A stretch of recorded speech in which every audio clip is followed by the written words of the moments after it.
സർക്കാർ സംവിധാനങ്ങളുടെ മനുഷ്യത്വമില്ലായ്മയുടെ ഇരയാണ് പൊൻകുഴിയിലെ ആദിവാസി ബാലന്റെ മരണമെന്ന സിപിഐഎം വയനാട് ജില്ലാ സെക്രട്ടറി കെ റഫീഖ്.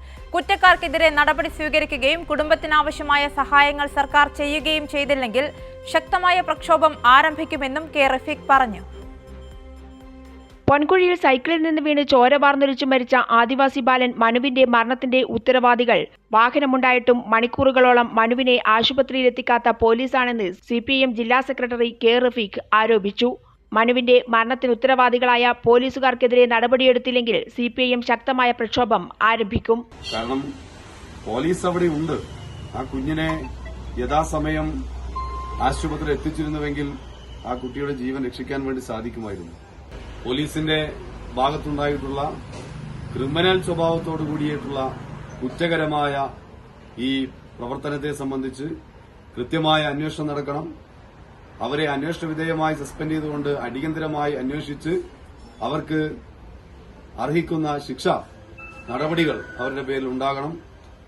കൊലക്കുറ്റത്തിന് ഇതിന് ഉത്തരവാദികളായിട്ടുള്ളവർക്കെതിരെ കേസെടുക്കാൻ വേണ്ടി തയ്യാറാകണം. അതേസമയം ആ കുടുംബത്തിന്റെ ഏക പ്രതീക്ഷയായിരുന്നു മനു എന്നും കുടുംബത്തിന് സാമ്പത്തിക സഹായവും ജോലി സുരക്ഷിതത്വവും ഉറപ്പുവരുത്തണമെന്നും റഫീഖ് പറഞ്ഞു.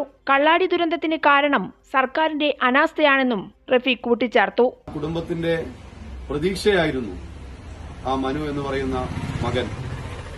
ആ പ്രതീക്ഷയാണ്, ആ മകനാണ് ആ കുടുംബത്തെ നഷ്ടപ്പെട്ടിരിക്കുന്നത്. അതുകൊണ്ട് തന്നെ ആ കുടുംബത്തിലെ ഒരാൾക്ക് സർക്കാർ ജോലി നൽകാൻ വേണ്ടി തയ്യാറാകണം.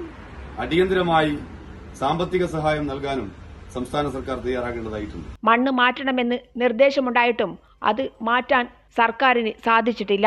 അതേസമയം ദുരന്തബാധിതരെ സുരക്ഷിതരാക്കാനോ ആവശ്യമായ ധനസഹായം അവർക്ക് നൽകാനോ സർക്കാർ ഇതുവരെ തയ്യാറായിട്ടില്ലെന്നും റഫീഖ് പറഞ്ഞു. നിലവിലുള്ള സർക്കാരിന്റെ അശ്രദ്ധയുടെയും അതുപോലെ തന്നെ ഗുരുതരമായ വീഴ്ചയുടെയും കൂടെ ഭാഗമായിട്ടുള്ള ദുരന്തമാണ് അവിടെ ഉണ്ടായിട്ടുള്ളത്.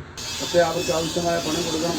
അതുപോലെ ഈ ക്യാമ്പുകളിലേക്ക് കഴിഞ്ഞാൽ അതിന്റെ പരിസര പ്രദേശത്തുള്ളവർക്കുള്ള സാമ്പത്തിക സഹായമുണ്ട്, അത് നൽകിയിട്ടില്ല.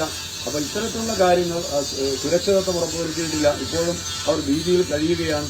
അപ്പൊ ഇതുകൊണ്ട് തന്നെ സംസ്ഥാന സർക്കാരിന്റെ ഇപ്പോഴത്തെ ഗവൺമെന്റിന്റെ ഈ ദുരന്തത്തെ അഭിമുഖീകരിക്കുന്നവരുടെ നിലപാട് വളരെ കൃത്യമായി നമുക്ക് ബോധ്യപ്പെട്ട് കഴിഞ്ഞിട്ടുണ്ട്. ഇത് തിരുത്താൻ സംസ്ഥാന സർക്കാർ തയ്യാറാകണം. കൈരളി ന്യൂസ്, വയനാട്.